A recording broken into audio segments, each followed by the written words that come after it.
Here are 5 reasons to why you have not got your first property deal yet. I'm Ethan Hammond and I'm a property entrepreneur based in South London, and today I'm going to break down to you what is holding you back and what you need to start doing from now. Number 1, analysis paralysis. You are too busy behind the computer screen constantly consuming content. Rightly so, however, you get caught up in overthinking on how to perfectly time the market and you keep on missing out on opportunities.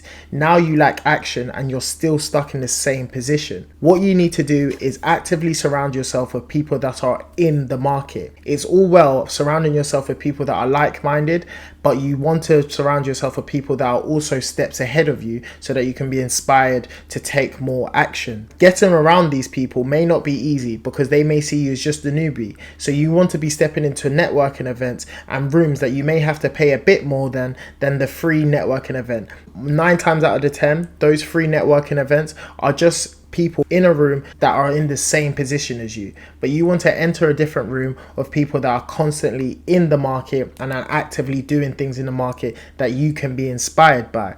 So number 1, what I would do if I was in your position and I lacked a lot of action is start going to the networking events that you do have to pay a bit more money for, because when you do put a price tag, their service is at a premium and you will be surrounded by a better pool of investors that are actively doing stuff in the market. Number 2, I would look to join a mastermind. You're going to be surrounded by people that are 2, 3, 4 deals within their property journey, and these are the people that you want to be around. You want to hear how they go about taking their action and what problems that they're facing so that you can learn off them, so that when you are taking your steps, you are minimizing your risks and maximizing your profits. Number 2, fear. Fear is probably one of the biggest things that's holding a lot of people back, and the funny thing is that they don't even realize it. You're scared to buy the wrong property or you're scared to make the wrong decision, and I completely get it. Buying property is a very big commitment. However, what I will say is that this applies to everywhere within business. There is no business that you're going to go into without an element of risk that provides high rewards. So making that move that does have an element of risk tends to provide higher rewards. How would I go about this? And the first thing I've got to say about someone that is scared is that if you're in it for a long game, you've got nothing to worry about. Property is a long game. It comes in cycles. There are ups and there are downs. So it's better that you get in today and you hold, and over 10 years, you'll see that your property that you have purchased has significantly appreciated in value. Number 2, if you are scared of going into property or scared of making a big decision, the best thing that you can do is get yourself a mentor with a proven track record. You want to go underneath the wing of someone that's been doing what you've been doing for a long period of time and has proven track record of success, so that they can be a soundboard for all the decisions that they make. They can have their input into what big decisions that you're about to make and provide you that guidance that will give you the confidence to make bigger decisions and receive better rewards. Number 3, lack of education. And this applies to so many people that I speak to. And this is indicated to me by when I hear the words, there are no deals. And this could be the same position that you're in. You're probably on Zoopla and Rightmove looking for deals day and night and you can't find anything. But the harsh truth is that there are many deals, but you're just not educated enough to be able to spot these opportunities.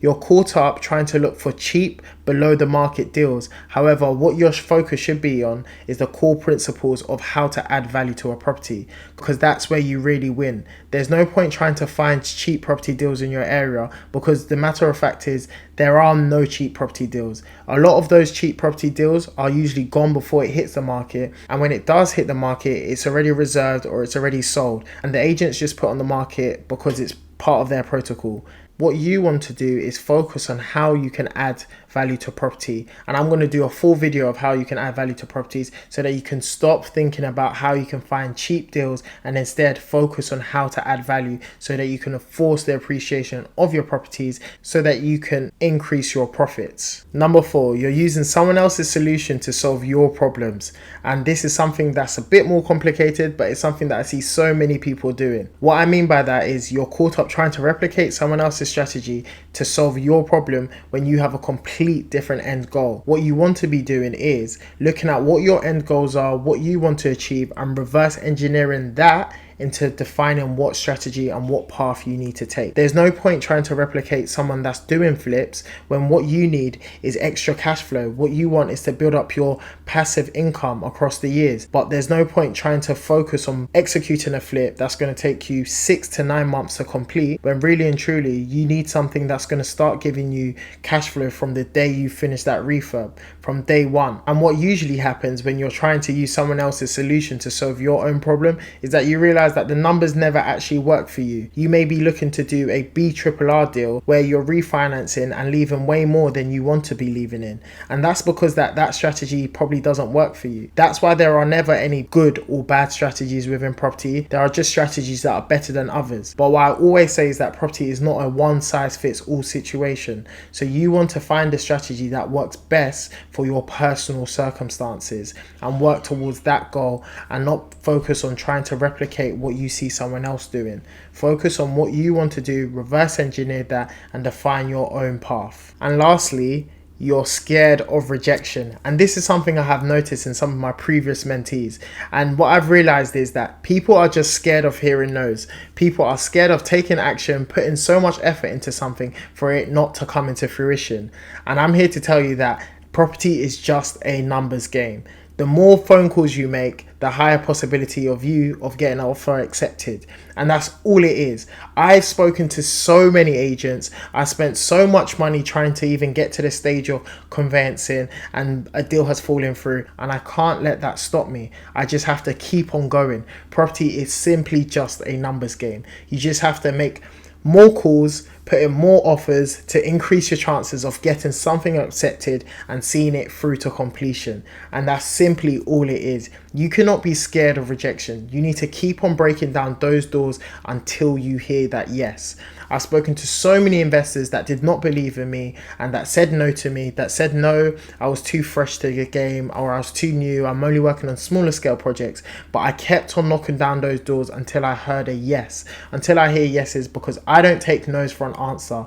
And you can't take no's for an answer, and you can't let no's knock you back. You need to just keep on going. Property is literally just a numbers game, just like anything else, just like sales.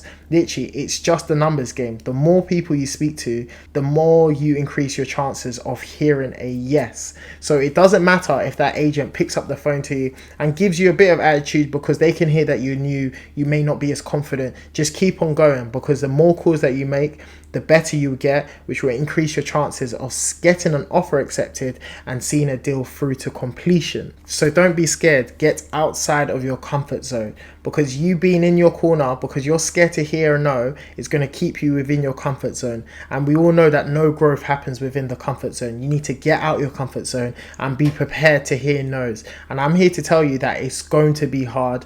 You will be disheartened. Agents will be rude. Solicitors will take the mick with how long they take to reply to you, but you just have to keep on going. And some deals will fall through. And that's just the reality of it. You're going to get to a stage where it's literally just hurdle after hurdle. And as I always say, is that being an entrepreneur is just about solving problems. It's about how you can get over those hurdles. And if you're not prepared to do that, then don't even bother starting your journey within this property space or within business in general, because all you're going to hear is no's, and you just need to be that person that does not take no from an answer. Any success story that you hear about, they will tell you how many no's that they had to overcome. And the fact that they never took that as an answer, they went out and created more opportunities for themselves by knocking on more doors. So lastly, do not let the fear of rejection hold you back. So those are the 5 things that are holding you back from getting your first property deal or even making the first move. And I'm quite intrigued to see which ones apply to you. So let me know down below in the comments. And if you'd like further guidance on how to overcome these things, drop me a DM on Instagram. This is something that we're always tackling in the Key Advantage group. I'm so happy to see people that were once scared of rejection or were just too busy planning everything to make sure everything was perfect, now taking action and getting offers accepted, and now going through the conveyancing and even completing soon. So if you would like more information on how to get into the group, just book a call below and we'll see how we can help you. But guys, remember, please like, comment, subscribe, and share with someone that you think these 5 things apply to and help someone out. But for now, I'll see you guys in the next video, and I'll see you back on site.